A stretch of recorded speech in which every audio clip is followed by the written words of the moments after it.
What's up? Welcome to another episode of Bitches Love Sports. I'm your host, Jazz Monet. And as usual, if you can hear me and you can see me, please let me know in the chat. Give me a thumbs up or something. I think I'm finally getting it though. I think I'm finally getting it. Um, Hold on, let me add one more thing for the people who might be watching from a different platform. If you're watching on Twitter or if you're watching on Facebook, um, you might notice me responding to people in the chat. So, for whatever reason, the only chat that I can see is YouTube. I can't fix it. It's supposed to show us like other platforms, but I only ever see YouTube. So I'm gonna throw this ticker at the bottom, and hopefully, like people who join in will see it. But if you're watching right now on Twitter or YouTube and you want to post your questions in the chat, um, please come over to YouTube and hang out with us. I might check Twitter, but I might not. I'm flying solo today, so yeah, a lot of times when that happens, I don't do a whole lot of checking of a bunch of things. So yeah. Also, let me know if you like the new overlay. And by that, I mean, if you like it, give me a thumbs up. And if you don't, just DM me or something. Like, please don't like dislike my video or anything like that. All right, so it's Tuesday. I'm not gonna hold you. I didn't know until like a couple of hours ago, basically, that I would end up doing the show by myself. So like I had all these cool questions lined up for me and S Payne to like go back and forth about our opinions on certain things. And some of the questions we can still talk about, but a lot of them just don't go over as well if I'm just able to give my opinion and that's just it. So, especially because I know a lot of y'all are Cowboys fans. Once we get to the Cowboys section, like if y'all have questions, let me know. And we should get there relatively quickly because I don't have a bunch of call outs and shout outs today. I'm going to spend a little bit of time on the Dallas Wings just to let everybody know what's going on with them. Then we'll talk a little bit about Colorado and pass along a message that Coach Prime himself says that he wants all members of the media to make sure that we get out. So I'm gonna pass that along. We'll talk a little bit about their matchup against Oregon coming up, and then we'll get into whatever y'all want to talk to about the Cowboys. And I say whatever y'all want to talk about with the Cowboys because a lot of people are just not very excited about this upcoming game. I'm sure the team is 100% locked in. I'm not worried about them at all. But when it comes to like what to talk about, there's just not that cool storyline like we've had with the last couple of games.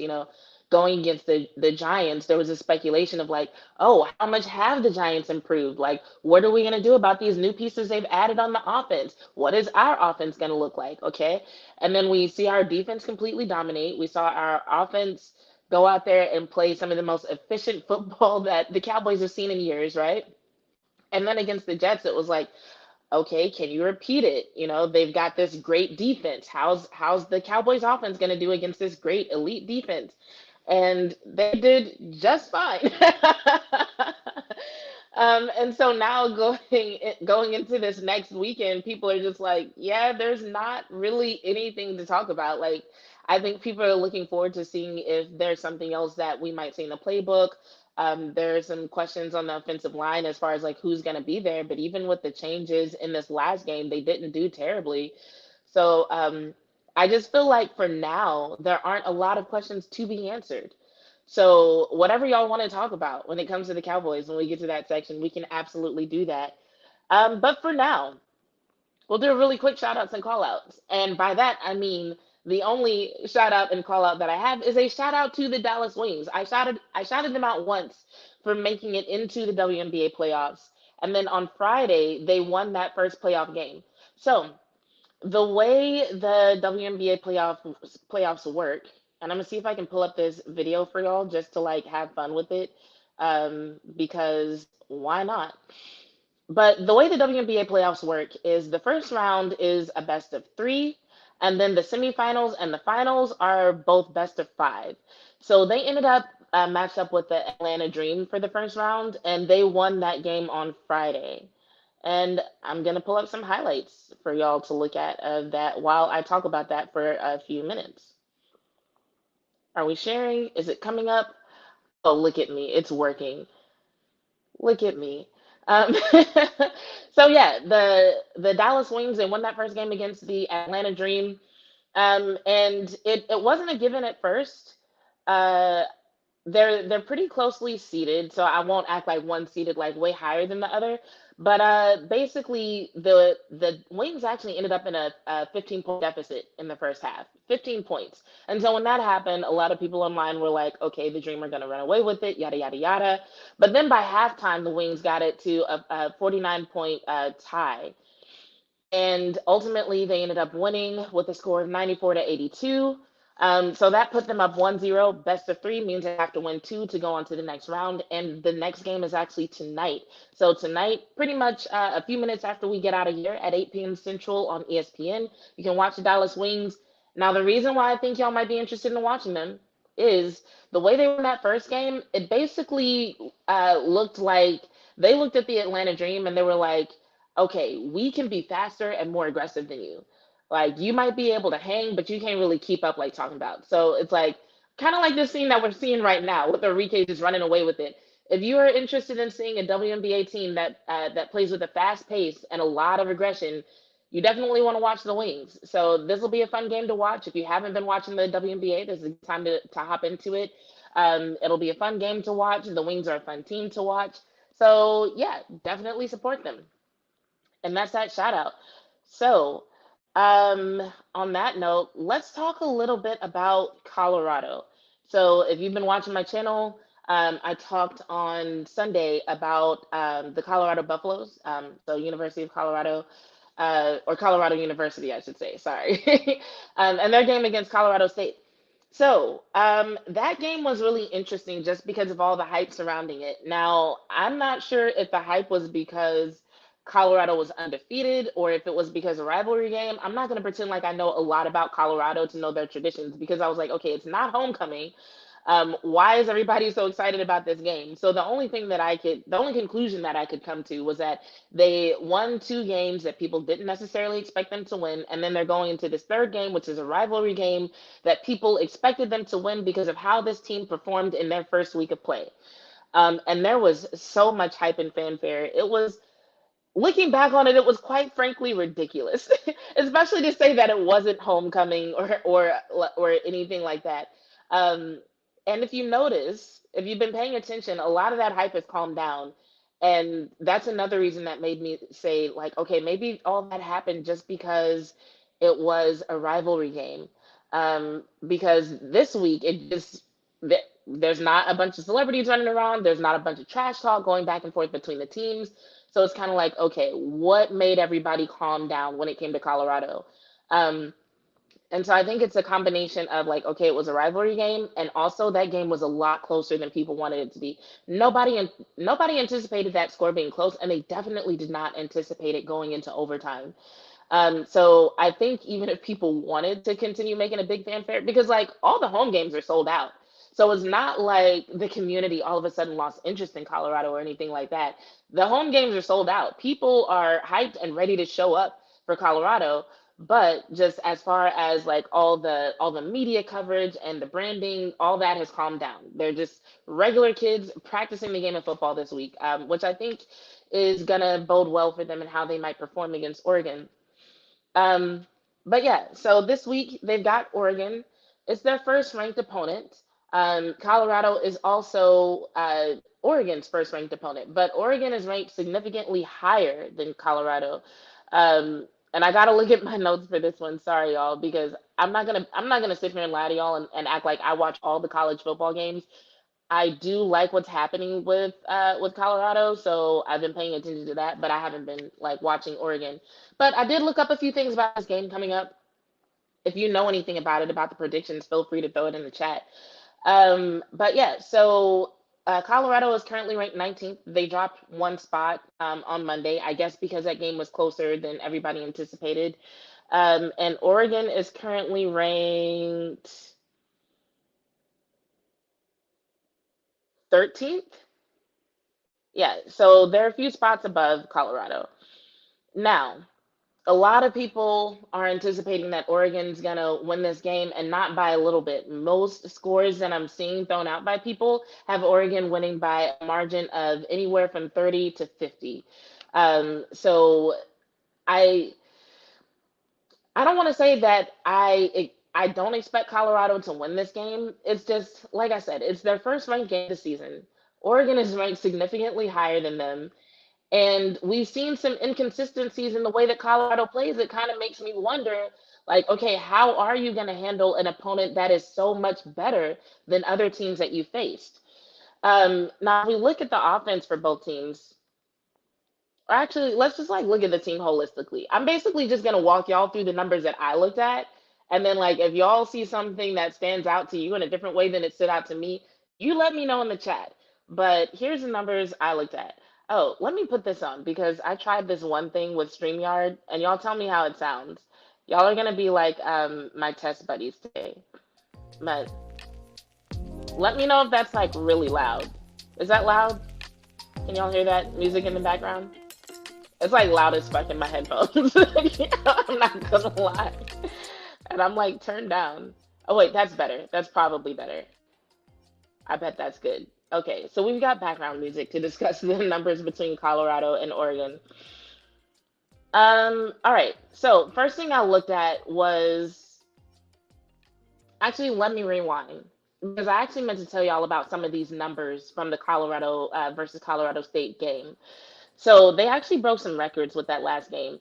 Um, like I said, all home games are sold out. That game had 9.3 million viewers. So it was the most watched late game ever. Called late because it started late, and also they didn't actually end the game until like 2:30 Eastern time, which is really late for a college game on ESPN.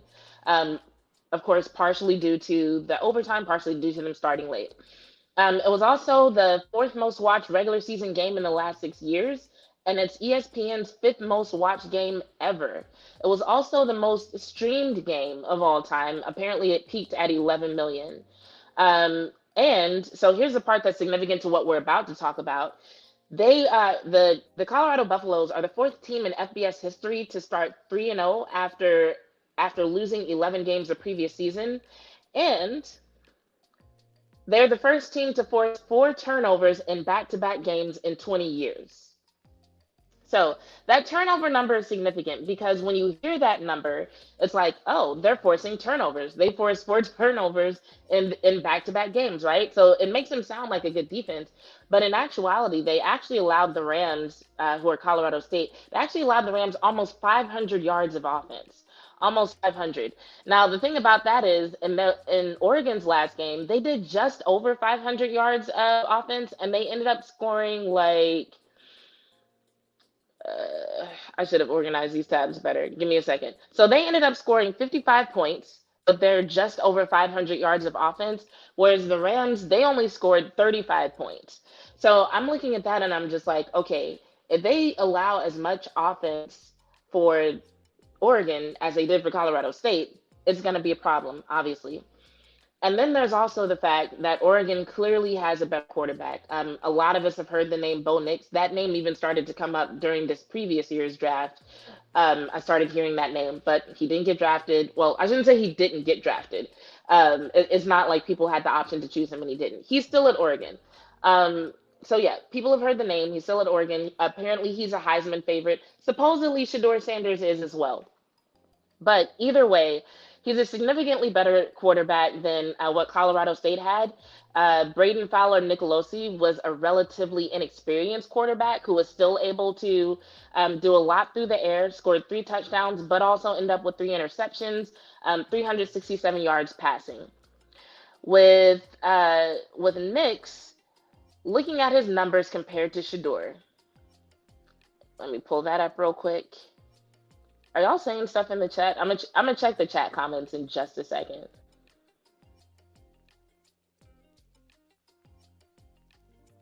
Mm-mm-mm. I might turn this music off. I'm not gonna lie, it's a little bit distracting for me. I like how it sounds though. I think I just need to like um spend a little bit more time with it, I guess. Okay, so on the year.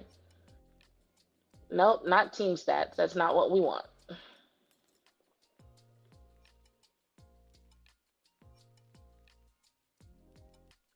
Here we go. So on the year, Bo Nix, in terms of passing, has a total of 893 yards. Now, he's been splitting a lot of time with a couple of other quarterbacks, whereas Shador hasn't. So Shador is up at 1,251. But if we look at other more comparable stats like completion rating, Shador has a completion percentage of 78.7, whereas Bo Nix has a completion percentage of 77.6. So kind of comparable. Bo Nix is averaging 9.1 yards per attempt. Shador is averaging 9.2. Once again, pretty comparable. Um, when it comes to the sacks, however, we're looking at Shador, who has been sacked 15 times so far this season, and Bo Nix has only been sacked one time. So when I look at that, and I don't know what's up with that number to be honest, because in that first game against TSU, Colorado's offensive line looked great. They were giving Shador all the time in the world in the pocket. And then all of a sudden, just everything went to hell. I don't know. If anybody knows, feel free to tell me in the comments. But yeah, fact of the matter is, at this point, Shador has been sacked 15 times. The offensive line wasn't looking that great in that last game against Colorado State. Whereas Bo Nix looks like he's been kept relatively clean. So when I think about that, and I also think about just how inconsistent the Colorado Buffaloes defense has been, it does kind of make me think like, okay, Oregon's going to be able to get a few more points on Colorado than their past opponents have been able to. And so then I looked at the defenses, one compared to another, because one thing for me about Colorado is the fact that their defense shows flashes of greatness, like we talked about, 4 interceptions in back-to-back games. So obviously there are flashes, several per game. But as far as just like consistently being good series in and series out, it's really not there. Like there are a lot of times when Colorado's defense quite frankly makes you nervous. Now, I haven't really watched Oregon a lot this season. So I kind of looked up what a few experts had to say about Oregon's defense. So I always look up what the experts say because these are people who've been doing this longer than me and who are supposedly smarter than me and know more about this team than I do. Obviously, they've been watching Oregon. I haven't. And so here's one of the quotes from one of the articles that I found. It says, while the Oregon Ducks offense largely looks like it did a year ago under Kenny Dillingham, which is a great thing, there have been times this season where the defense has unfortunately looked like it did a year ago under Tosh Lupoi. So they said unfortunate, so I'm guessing that's bad. It goes on to say, while the sample size is far too small to write off Oregon's defense as a poor unit in 2023, there have been some instances, both against Portland State and Texas Tech, where Oregon struggled to get off the field on third down, missed tackles, and allowed chunk yardage plays. So when I read that, to me, it kind of sounds like Oregon and Colorado are dealing with the same issues on defense. It's like they both have defenses that at the end of the day can help them win games. They're showing flashes of greatness. But for the most part, it's just like if you start getting down into like things like yards allowed, things like chunk yardage plays, things like their ability to actually get to the quarterback, to stop the run, it's kind of like, like your team is winning, but it ain't because of you, bro. Um, so yeah, that's that. Let me check the comments real quick because y'all are actually talking to me today. Thank you. Martin says Sanders is better, but Nix gets rattled easily. Interesting. Okay, that's good to know. 15 is a lot. Yes, 15 sacks is a lot. Man, they sacked the shit out of Sanders in that last game. I was like, oh my God. Colorado State was way more physical than I think a lot of people anticipated. And like I said on Sunday morning, it makes sense. We did not have a lot of footage on Colorado State for a lot of people to be making these assumptions that they were making as far as like what to expect and the predictions that they were making in terms of the score. So I kind of felt bad for Colorado that everybody's like, oh, well, this was a disappointing win. And it's just like, we didn't even have enough information to like draw conclusions about Colorado State's identity. So I'm like, can we really say it's disappointing, or did Colorado State just surprise a lot of people, including their opponent? I'm just saying. But they were way more physical and way more aggressive than I thought they were going to be based on how people had described them leading up to that game. Kathleen says, sounds like some offensive fireworks. Yes, yes. Fireworks more offensive than when people are still popping fireworks on July 10th. because those fireworks are damn offensive. But yeah, this is definitely going to be a great offensive showing, and just being these two quarterbacks who are both apparently Heisman favorites are just going to be like, who can perform the best against a lackluster defense? Sorry, Shiloh, I love you. Shiloh did a press conference today where he just seemed to feel really good about their defense, and I hope he's right. But I love you, Shiloh, but your defense ain't it, bro. Pac-12 defenses are meh. Conference games are always shootouts. Okay, so if you like seeing quarterbacks air it out, this Saturday at 2:30 Central, make sure you are watching what channel? I think it's ABC.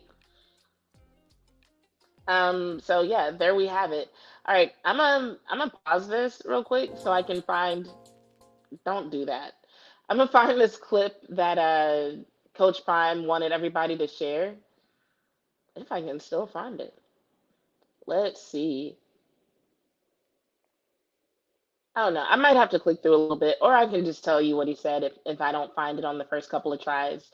Like I said, I found out a couple of hours ago that I was doing this solo. So I pulled some stuff together for us to talk about, but I'm even less organized than normal. All right, let's see where we're at with this. That's on the other side of those threats. I would hope and pray not, but that kid was just playing the Oh, best I of his almost got it right. and he made a mistake. So I forgive him. See you ability.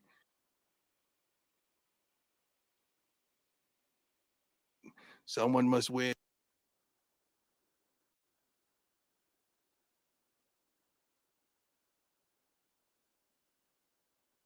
And we're in circle mode. I should have hooked this up to my other Wi-Fi. I think I'm gonna do that now. Um, but yeah, so basically, there was a section of this press conference where Coach Prime was talking about the fact that people apparently had sent death threats to. Hopefully graduate with honors or degree. Here we go.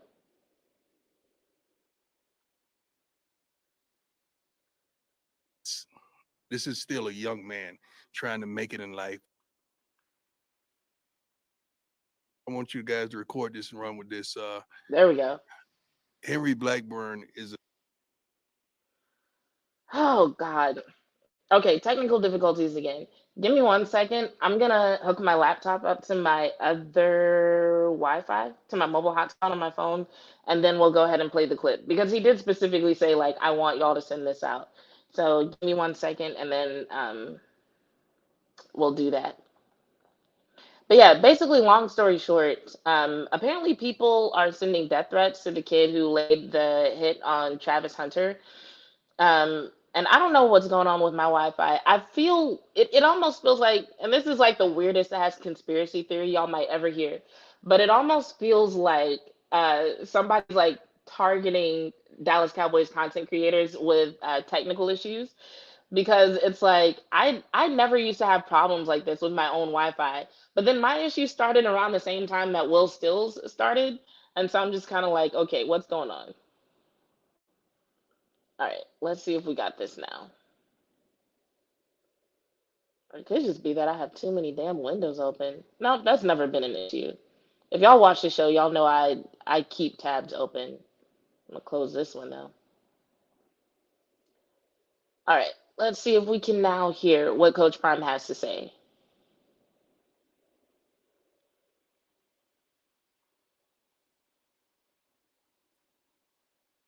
a good player who played a phenomenal.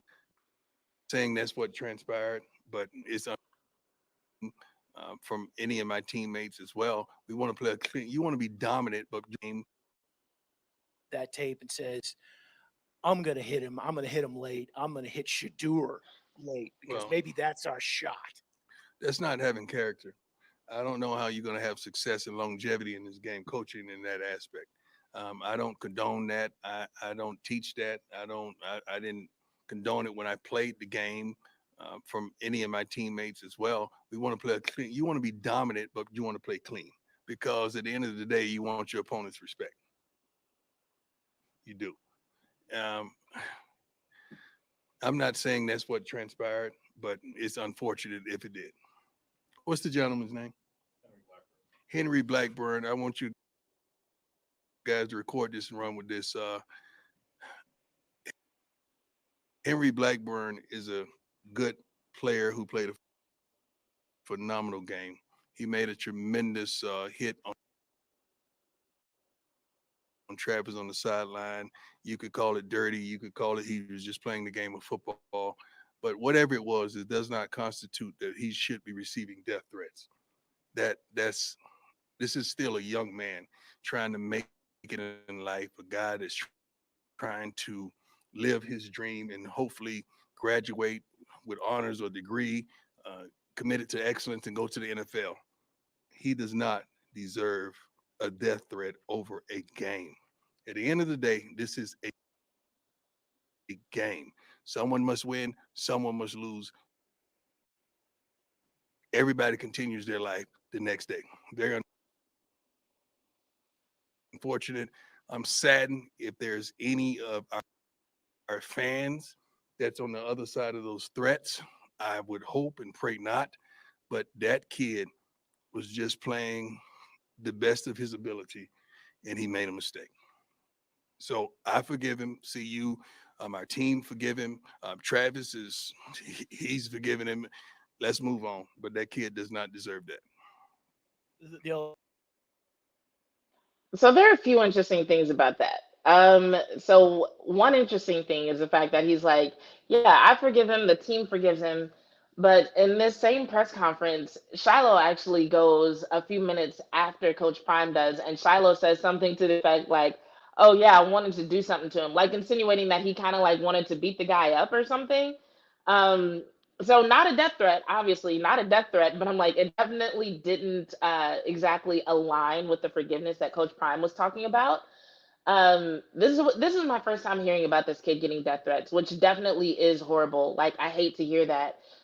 He doesn't deserve it, and it is a game.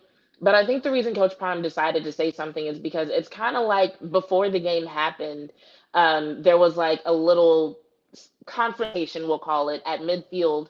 And it was shortly after that that Prime went and put out this video on social media, basically saying he didn't want any foolishness. He didn't want people to end up in altercations with the opposing fans. So I think on some level he looks at himself as like someone who can be a leader of the fan base and is basically saying like, hey, if you're a fan of me, if you're a fan of my team, like let me try to influence you to behave in a better way than what you might be wanting to do. And if you watch the game, and especially like if y'all don't watch Well Off Media, if you like Colorado, you should be watching Well Off Media. Somebody was like, yeah, we need to make a documentary about this team. And I'm like, there is one. Deion Sanders Jr. is documenting everything and putting it on YouTube. I mean, if you want to know anything about the locker room culture, behind the scenes conversations, all of it, it's all on YouTube under Well Off Media. But yeah, you can hear the chants of fuck CSU, fuck CSU. So there's definitely some hostility there. And then the conversations afterwards about whether or not it was a dirty hit, if it was on purpose. Apparently, Travis Hunter has a lacerated liver, is what he's dealing with. And so I think Coach Prime was just like, I need to come out and say something. Now, you keep watching the press conference at the end of it, Prime says something along the lines of, death threats are unnecessary. I can take it. I get death threats every week, but a kid doesn't deserve that. I also didn't know people were sending death threats to Coach Prime, which is also crazy. Like, I really need people to just like put sports into perspective. It's not that serious. But I will say I was thinking about getting like a couple of sports fan psychologists on the show just to talk about that whole thing. Because a while back, and this was around the time I went to Dallas Cowboys training camp, because this is when I really started to notice that fanboying is out of control. Like I talk a lot about ethical fangirls, but like fanboys are on a whole nother level.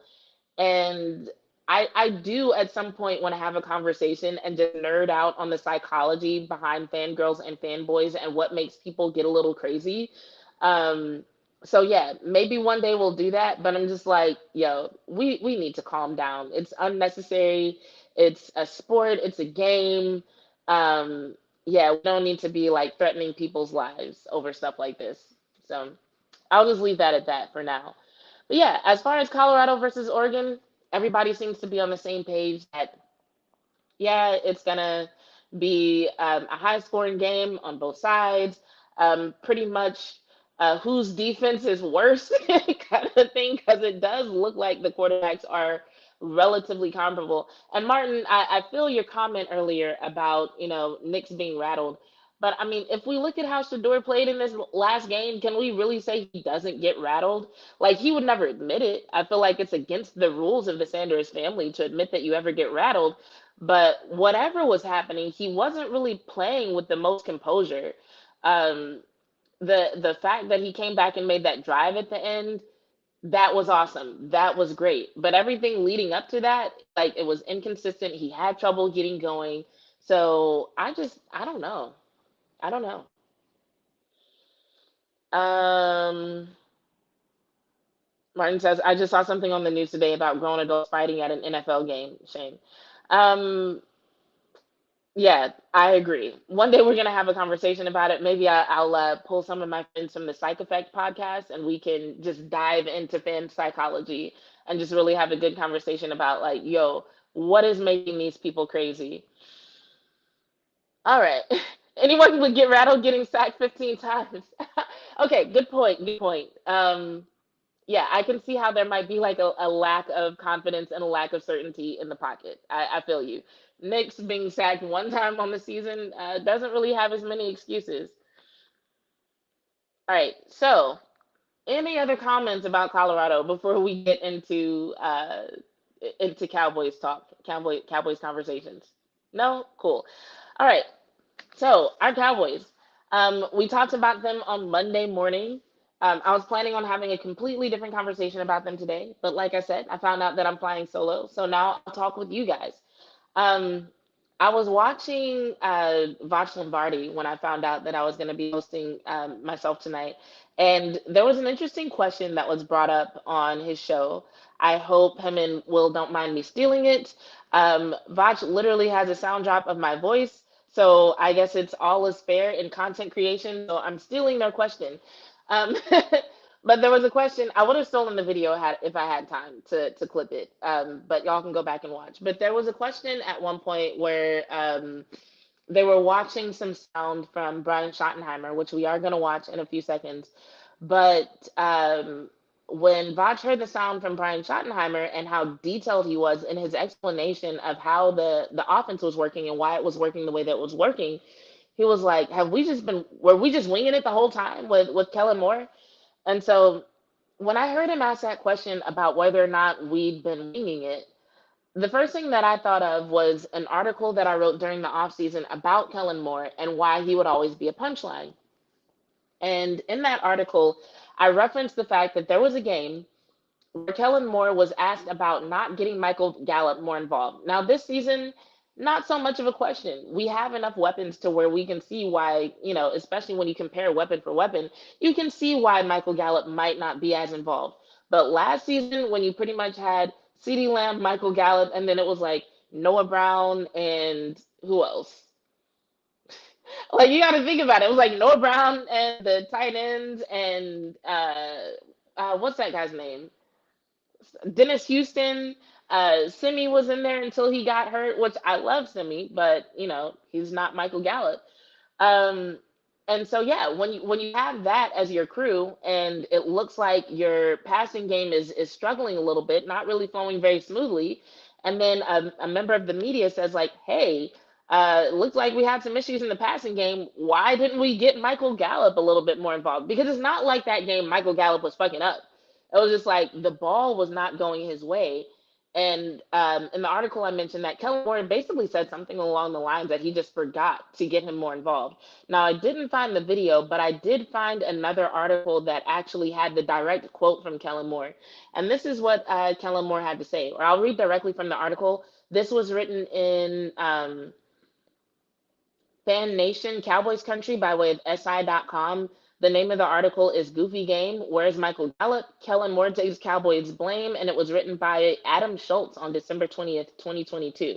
But here's the quote. It says, Cowboys offensive coordinator Kellen Moore told the media at the Star that he had to do a better job getting Gallup involved in the offense.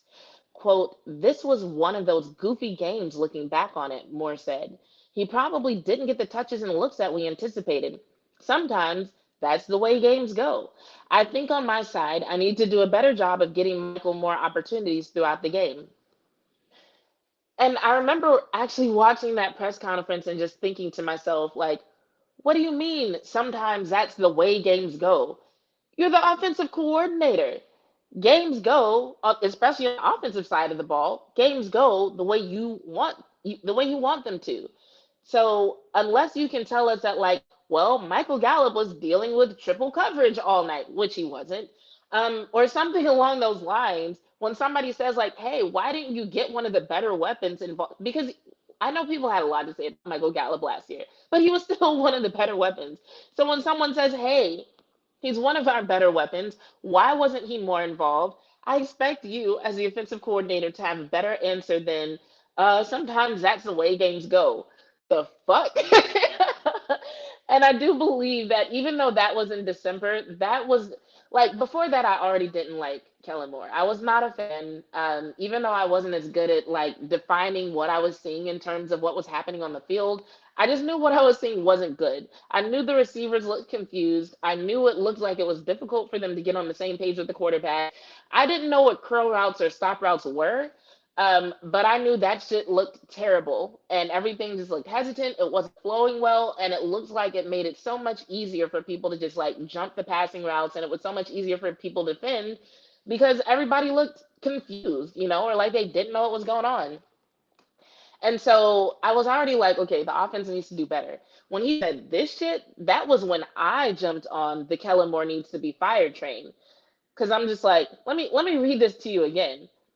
This was one of those goofy games looking back on it, Moore said. He probably didn't get the touches and the looks that we anticipated. Sometimes that's the way games go. I think on my side, I need to do a better job of getting Michael more opportunities throughout the game. What? So I'm just like, okay, you played the whole game though. So like, did you just go the whole game and not really think about getting him more involved? It made no sense. So I'm gonna pull up a tweet that I shared not too long ago, and I don't know if we're gonna listen to the whole thing. We probably won't, but I just want you to think about what I just read and compare that to what I'm about to show you from Brian Schottenheimer. Let me enlarge this. Nope. Pause. Go back. Because if I enlarge it, I can't share it. But yeah, Brian Schottenheimer was asked a few questions about the Cowboys offense. And if I'm being honest, just like every time he gives an answer, I'm surprised that he still has more to share about this offense because going into the season, you're like, okay, he has a lot to say. But it's just like every week he has a new long explanation about what's going on with the offense and just a very unique ability to answer questions. So here we go. Well, as a DNA against that opponent, we really knew that was a really good defense. And that's a really good defense.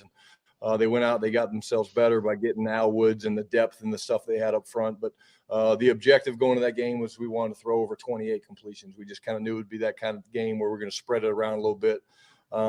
And to start the way that he did and to take the ball in the opening drive and to see him, start the way he did, it kind of unfolded. Not every game plan unfolds like that where you're like, okay, this is the plan. Sometimes you come over after a couple drives, you're like, okay, that's not working. What are we going to go to now? But So Shotty was asked about how the offense was working during this past game, and he was asked if that was the new DNA of the offense, and he was like, "Well, that was the DNA against this opponent, right?" Which first off tells me that things are different opponent to opponent, which they should be, and that he had a particular plan in mind for this opponent. When your offense looks as good as the Cowboys' offense did this past Sunday, that's a time when you could say, hey, sometimes that's just how games go. And people would actually give you a pass. But that's not what he did. He actually had a response. And when he said, oh, our goal was to get 28 completions, that's the type of shit I'd never heard from Kellen Moore, like an actual completion goal, and that it was, and they exceeded that goal, by the way. Dak got 31 completions, 31 of 38. But even just to have it in your mind, like, okay, yeah, we knew against this opponent that we were going to have to spread the ball around, so our goal was 28 completions. I'm like, huh? That shit is amazing to me. So I'm gonna fast forward a little bit because I want to get to the part where he starts talking about Dak's footwork, which is somewhere at the end, and we'll see if I ended up in the right space again. Let's Right. And listen. so those windows aren't open for very long. So if the time clock is off, either by the quarterback Okay, he's not talking being about firm on route his run back right foot now. or the receiver being short or getting rerouted a little bit too far inside of his landmark, it affects the efficiency of the passing game. And I think we've kind of explained and sold to our guys, and they believe that when our time clocks are right, both with the receivers, route detail and the quarterback's footwork, we're pretty difficult to defend. Jack was saying it's almost like he feels like he's dancing back there. Like it's 1, 2, 3. Yeah, and then the thing that Dak's probably speaking to is you teach the quarterbacks to listen to their feet. So again, if I'm throwing a front side progression, I can give it one hitch. And if it's not open on one hitch, then I need to take myself to 2 and to 3 and beyond. And so it is a little bit like dance steps. And really, if you watch our quarterbacks in pre-practice as they're working their progressions on air with Scott, there is almost like a synchronized swimming to where when they're working from one progression to the other, you'll see their feet kind of moving in unison. And it's really a beautiful thing that goes back 40 years to Coach Walsh and working on a line with drops and timings and time clocks. So it really is a cool orchestration to watch those guys work. So yeah, everything from in the beginning, him talking about just the details of their plan for the Jets. Like, oh yeah, we knew we were gonna have to spread the ball around. We were aiming for 28 completions.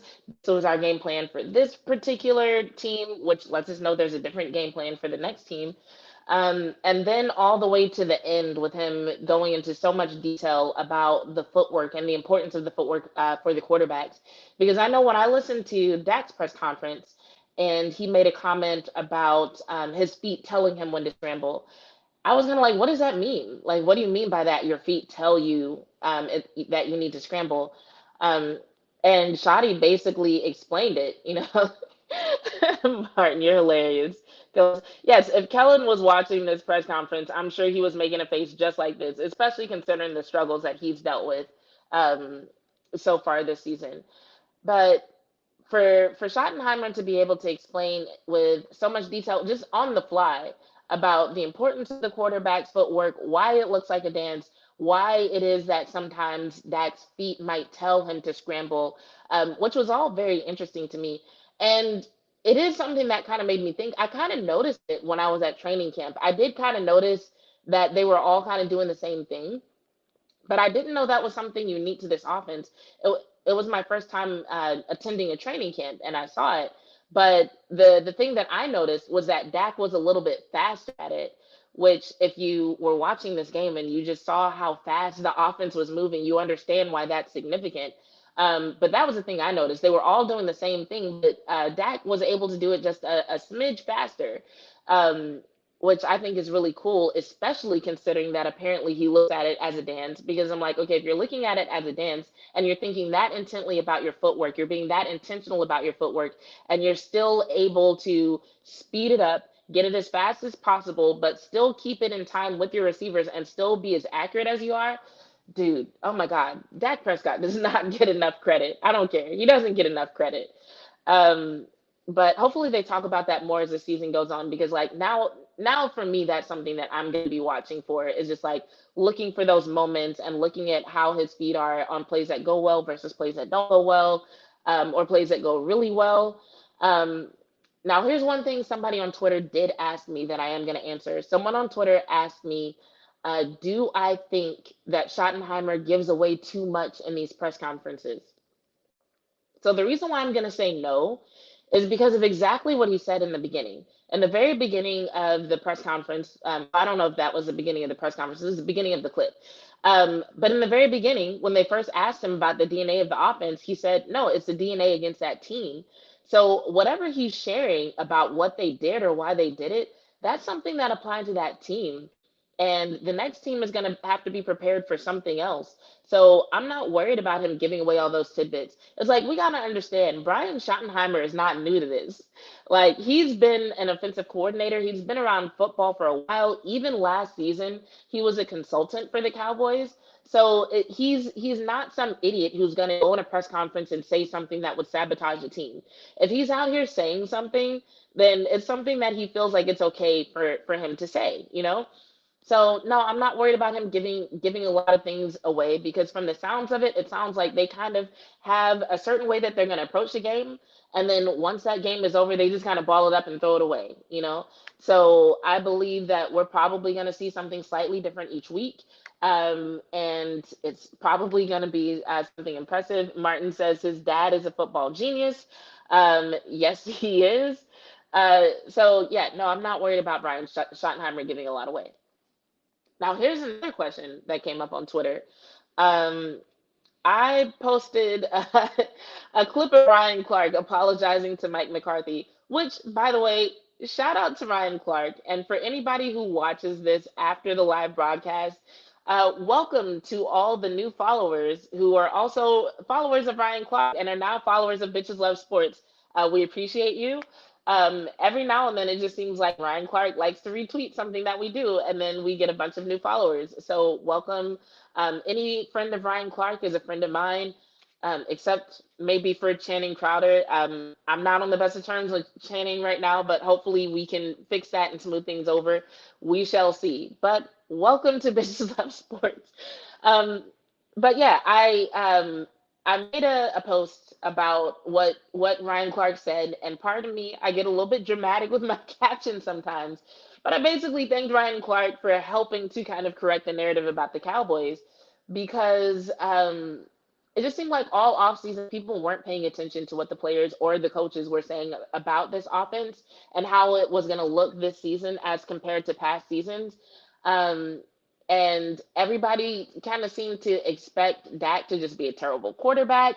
They were questioning Mike McCarthy's ability to actually call plays. There was just a lot of doubt going on, a lot of doubt, a lot of name calling, a lot of unnecessarily rude assumptions, if I'm being quite honest. And now that we have a couple of games under our belt and people are seeing how efficient this offense can be, and people are seeing how fast and how cerebral Dak really is, and the way he's able to make smart decisions during these games, people's tunes are kind of changing. And so I acknowledge Ryan Clark for that. And then some people were like, oh, it's only been 2 games, relax. And so I kind of had to think to myself, like, is it too much to do after 2 games? One, I don't think so because, like I said, I can be kind of dramatic with my captions. So I wasn't like saying, like, yes, everybody's narrative about the Cowboys is going to change from here on out. I'm just basically saying, like, okay, Ryan Clark, you acknowledged what you saw on film. You actually watched the game. You actually watched what the Cowboys are doing. And then you said, you know what? This isn't what I expected. They're actually performing way better than I expected. They're doing really well. They're playing smart. They're being strategic. They're very efficient. The offense looks fast. It looks smooth. It looks cohesive. So I'm going to shout them out. That's basically what happened. You don't have to go half a season to just look at what you're seeing on film and be like, hey, this ain't what I thought it was going to be. So, no, I don't think 2 games is too soon to do that. As far as in general, is it too soon to be excited? No, I don't think it's too soon to be excited because while we may not know which games we're going to win and which games we're going to lose, and yes, there are going to be some obstacles that we're going to face in the future. Like we have yet to face a truly elite quarterback. Um, and that's pretty much like the biggest thing I think we're going to face because in terms of defenses, I feel like outside of the Jets, the next big challenge is going to be the 49ers, which a lot of people have circled on their calendar. We have yet to see what the team looks like when the offense has to go on the field and play from behind. But to be quite honest, I don't know if we ever will because if the offense gets the ball first, I trust our ability to score. If the defense gets the ball first, I trust our ability to stop the other team from scoring. So I don't know. We'll see if that happens. And if it does happen, we might see a side of our offense that we haven't seen before. But when it comes to like, oh, it's only been 2 games, y'all are too excited, calm down. I don't think it's too soon because 2 games is enough time for us to see how efficient this offense is. It's enough time for us to be able to tell that everybody's much more cohesive. Everything that the players told us over the offseason about them being on the same page and that making a difference, where we're seeing that happen in real time. Because I don't care what you say, there's no way our offense can operate as fast as it does if people aren't on the same page. Um, they're moving fast. You can tell Dak is making decisions quickly. You can tell the reads are happening in a different way. We're just seeing, quite frankly, impressive stuff from our offensive weapons. Like the way that CD took that hit, I think what some people don't realize, because people are talking about like CD getting lit up, but it's like the ball was placed in a certain way to where CD was able to make the catch, and then it's like if you watch the way that he falls, he kind of tucks his chin, and he doesn't. In real time, it kind of looks like he fell on his head, but it's like if you slow it down, he doesn't really fall on his head. He tucks his chin, and it's like this part of the back that I don't want to stand up and show you guys, but basically it's something that I also learned in Derby. Like if you get like hit backwards or fall to the side, where there's a different area that you can fall on that's like a lot safer to fall on as opposed to falling on your head, and having head impact with the ground or hurting your neck. And so that's essentially what he did. He ends up falling on like on his shoulder blade area from what I saw. But that had to do with ball placement. Had that ball been passed in a different area, it's very likely that he actually would have been lit up and actually would have been in much more danger of being seriously hurt.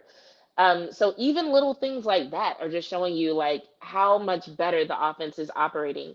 But I feel like in order to appreciate those things, you have to actually be watching the games. You have to actually be like, rewinding, going back, looking at plays, looking for the details, appreciating the details, and acknowledging how much of a difference those little things made during the game.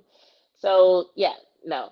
And maybe it's a little bit of Homer in me. Maybe there's a little bit of Homer in me that says, like, no, 2 games isn't too soon to be excited because it's only been 2 games and you're excited.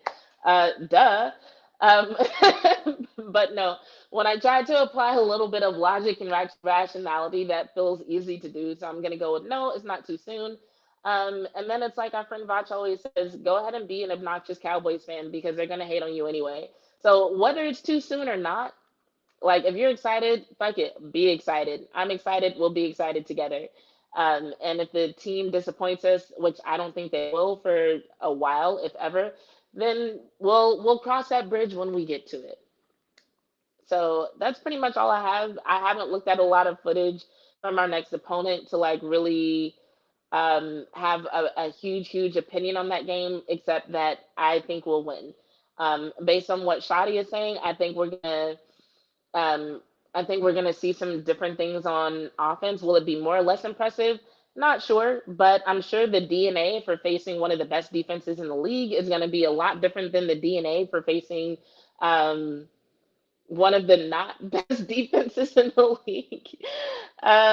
Let's see, who do we have coming up next over the next few weeks?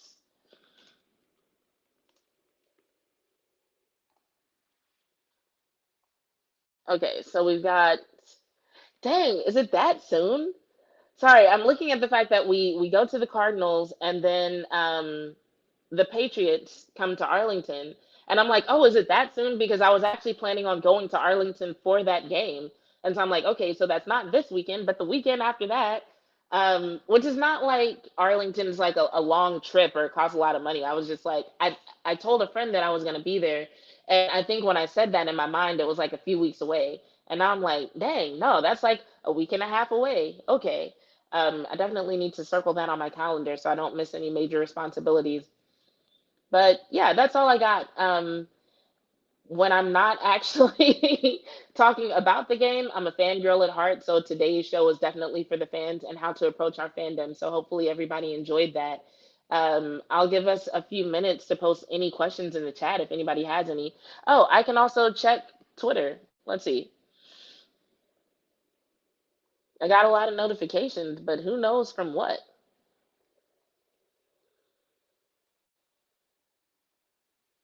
Okay, we got some retweets. Somebody said, I think also premature, especially the first one, which literally never stopped anyone from asking, but still But right now, with the defense rightfully seen as the center of the team, Michael would be the more likely candidate. I do expect Dak to make a move later on, though. Okay, I think they're talking about the MVP question. Some people like my post. Got to retweet, like. No questions. So yeah, I think Martin, I think you're the last person left. So unless you have any questions, we're done. Do you have anything, Martin?